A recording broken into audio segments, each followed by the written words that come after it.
This is the first time I have been here probably in 70 years. And it's kind of exciting because so much has happened and so much has changed. Well, I'm Jim Kelly, James C. Kelly, and I have lived in Columbia all of my life, born here, and I'm still here at age 92.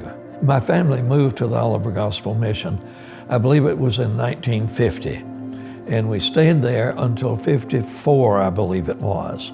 We did get connected to the Oliver Gospel Mission primarily because of me, because my father, if he had taken a pastorate somewhere, it would be out of Columbia, and we would have had to move. I'd been elected student body president at the University High School, and I did not want to leave. Reverend Kelly was nominated by Richard Broome.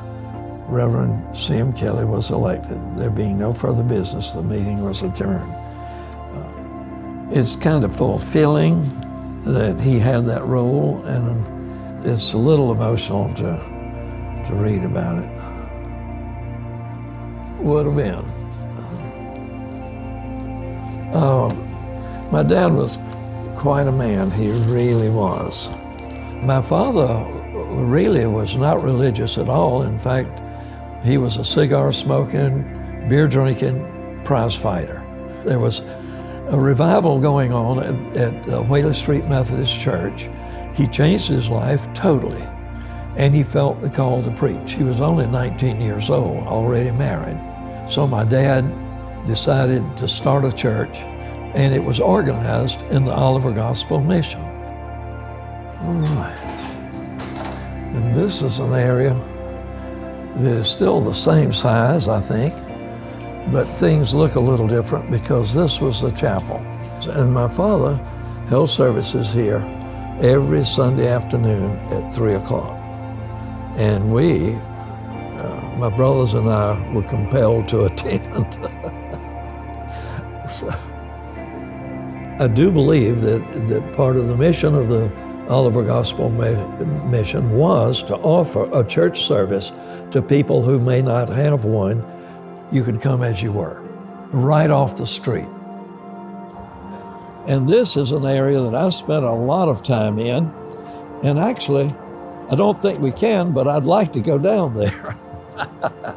And the steps here leading down, the itinerant people, the folks that stayed overnight during the winter and summer, went down these steps. My job was to be under here and check in the people with their names and as much information as I could get. There was not a lot of care. They had a shower, they had a nice clean bathroom, and the beds were clean. They were always clean. That was my job, to make sure that they were. And I charged $0.25 a night for people. And that was for me cleaning the sheets and keeping the place clean. And if they didn't have $0.25, they stayed for free. And my father would come down and talk to people about their, spirituality or lack of. And some would ask for prayer, and others were far from that. This does get a little bit of emotional because I spent a lot of nights here, and I had a little adopted brother that was much younger, and he slept with me every night in this room. I lost that young brother this year. The mission had a different purpose in those days, and we didn't house men for more than a couple of 3 days. We didn't really have a homeless population in Columbia. We had people moving through Columbia. They were people that jumped on trains, and they rode freight trains from one city to another. It was just that these people were not comfortable staying anywhere very long. They all were human beings. They had souls, they had stories, they had memories, and a lot of them had wounds that maybe didn't show. But they were all creatures of God, created by God, and they had worth. Love was the origin of the mission, and it's still there. It was started by love for others. And how much love can you express more than getting people back into a situation where they're in charge and not a substance? And maybe curing or getting rid of some of the demons that these people carry with them and have carried for many years.